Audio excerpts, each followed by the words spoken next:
So, Coach, in this very first tape that we're doing or video that we're doing, I want to ask you about the very first step of what we're calling the Saintignon philosophy. And that first step that we talk about in your upcoming book is about the idea of making a decision to change your life. That the very first thing relates to how our mind is, that we have to make a decision to be different. Explain that to us. The word decide means to cut off, so you have to cut off all the distractions and make a commitment to something that you're gonna try to proceed with. So in terms of like whatever it is, your profession or if you're gonna study or whatever your calls are as a businessman or in my profession as a basketball player, and you're gonna practice, you have to cut off all the distractions. And what do you want to be? That's the root word. When that was described to me, in today's world we have a ton of distractions. We have phones, iPads, you name it, and televisions and lots of things that seek our attention.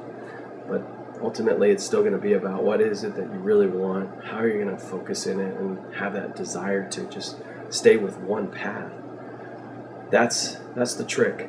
So when I tell people around me, is like, you have to decide. You have to cut off other things, and you have to see what it is that you really want. How will you know what that is?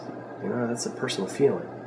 It's what you decided that brought you joy, and another thing I liken it to is like once you have done that, you can't tippy toe. You can't put one toe in the water and say, I'm not sure today or tomorrow. I'll do it the next day.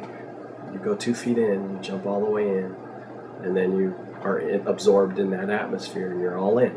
That's the whole principle behind it. So I think that's where that first thing is. When I tell anybody, the first thing you got to do is decide, cut off all the things, and figure out exactly what you want to do.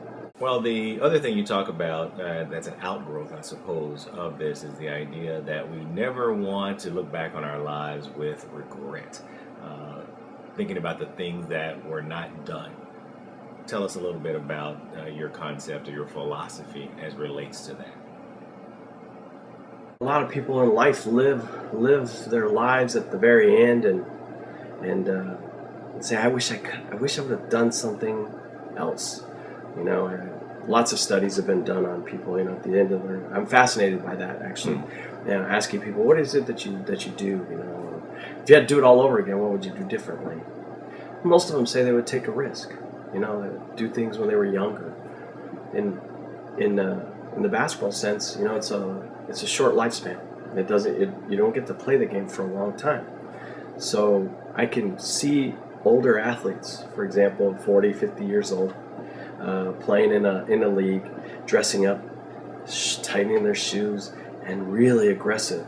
Most of the time, it's because they didn't have that. They didn't give it all they had when they were younger, and so they're living with regret. They're sad, and or somebody had wanted to take a trip, for example, somewhere in Europe, and then they're a little older, and then the body hurts more. They didn't do it when they had the chance. So that's that whole concept that I'm talking about. Once you have decided, then you're going to take the risk. It's to live a life with no regrets. That's what I wanted to have. It's a short life. When you're in your life, I think it's a long time, but in reality, it's not that long. And I want to take as much as I can from this life, and so that when I look back, I'm walking back with just remembering great memories and not having any regrets.